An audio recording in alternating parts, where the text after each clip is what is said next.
د مینه ټي وي چینل درنو کتونکو سلام ستړي مشئ وخت مو په خیر. د دې ساعت خبرې ټولګې ته مو زه مینه افغان هرکلی کوم.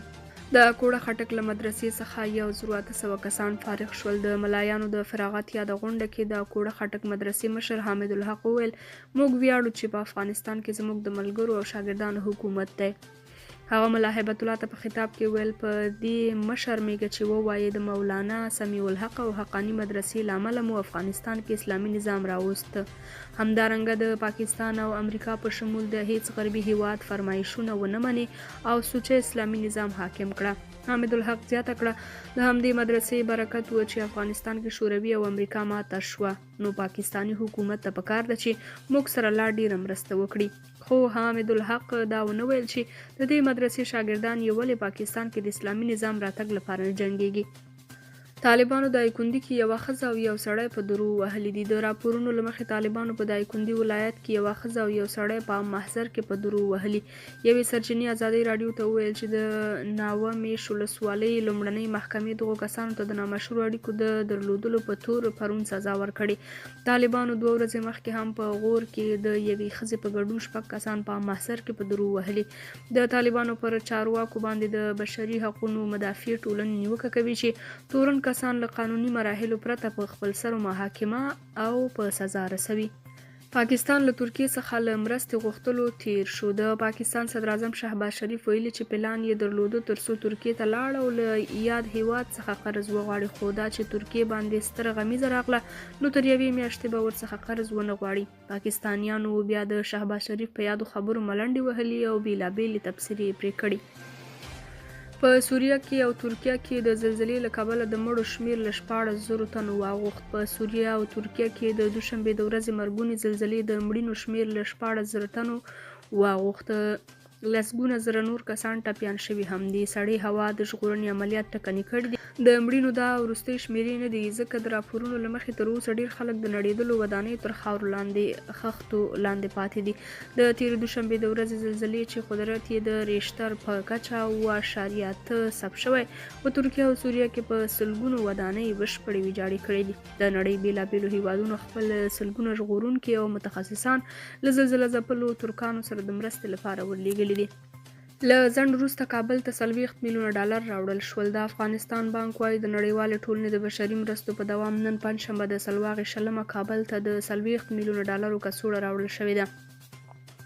د افغانستان بانک نن پنجشنبه پر ټویټر لیکلي دي چې دا نغدي مرسته کابل ته له رارسولو سره سم یو سوداګریز بانک ته سپارل شوې ده. د مرکزی بانک د شمیرو له مخې پر افغانستان د اسلامي امارت له بیا ځلې واکمنېدو وروسته د نړیوالې ټولنې د نغدي مرستو ټوله اندازه تر 1 میلیارډ ډالر وغوښتې ده. د یادولو ده چې له څه کم 2 میاشتو راهیسې د ښځو پر زده کړو او کار د بندیز تر فرمان وروسته د نغدي مرستو دویمه کڅوړه ده چې کابل ته راوړل کیږي. په افغانستان کې د ملګرو ملتونو مرستندوی دفتر یا یونما ویلي چې دا مرستې په یو سوداګریز بانک کې زیرمه کیږي او طالبان ورته لاسرسی نه لري. پکتیکا کې له نن وروسته د بهرنیو اسعارو پر کارولو بندیز ولګېد. د پکتیکا سیمه ییزو چارواکو پریکړه کړې چې تر دې وروسته هیڅوک په دې ولایت کې په بهرنیو اسعارو د راکړې ورکړې اجازه نه لري. د پکتیکا ولایت مقام پر ټویټر پاڼه لیکل شوی چې د اداري ناستې د پریکړې پر اساس د بهرنیو اسعارو په کارولو او راکړه ورکړه بندیز ولګېد او سر له نن څخه هیڅوک اجازه نه لري چې د راکړې ورکړې پر مهال بهرني اسعار وکاروي.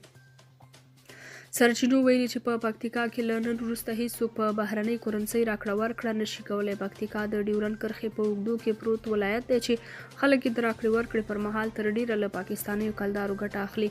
دا په داسې حال کې ده چې یوه اونۍ وړاندې په ارزګان ولایت کې سیمه ییزو چارواکو د راکړې ورکړې پر مهال د کلدارو د نه کارولو په اړه خلکو ته خبرداری ورکړی و او ویلي و چې خلک باید د تجارتي معاملو پر مهال کلدار ونه کاروي.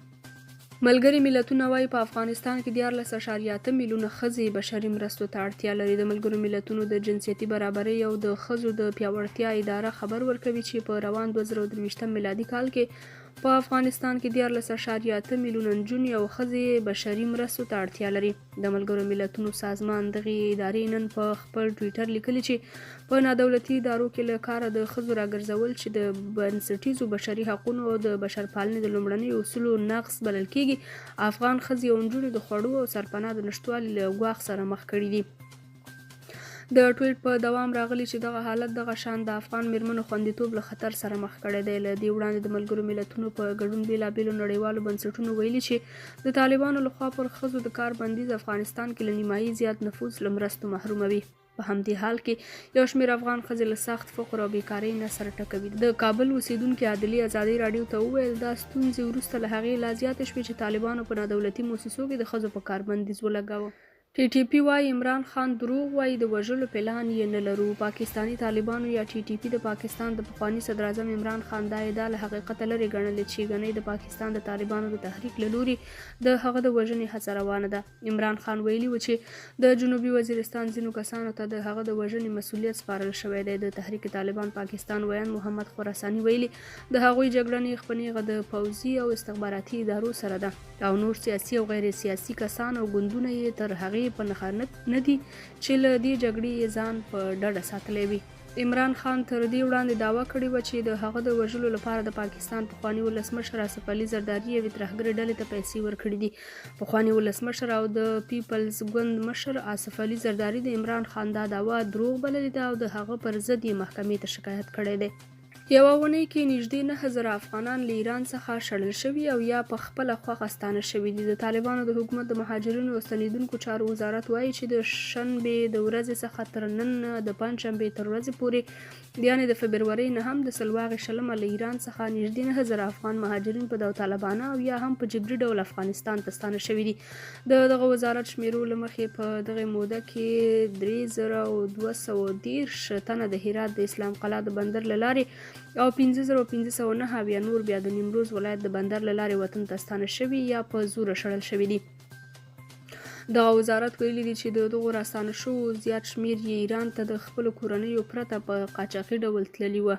د لطیف په نوم یو ځوان چې وایي ایران ته د کار لپاره تللی و امریکا غږ ته وویل چې د دغه هیواد خاورې ته د ننوتلو سره سم ایراني پولیسو ونیوه. د ښاغلي لطیف د ادعا له مخې ایراني پولیسو دی او 30 نور افغان مهاجر په زندان کې واچول او ویې وهل. طالبانو د پاکستان بې کیفیته درمل نیولي. د پکتیا د ګمرک رئیس محمد داود ایوبي وایي 1.5 ټن درمل چې په غیر قانوني ډول د ډنډ پټان ولسوالۍ له لارې له پاکستانه وارد شوي ونیول شوي دي. ښاغلی ایوبي زیاتوي د دې درملو کیفیت تر دې مهاله څرګند شوی نه دی، خو سرچینې وایي چې یا درمل بې کیفیته دي او غوښتل یې چې پر افغانانو په لوړ قیمت خرڅ کړي. درنو کتونکو د دې ساعت خبرونه مو تر همدې ځایه او تر بیا نورو خبرونو خوشحاله شئ. د خدای په امان.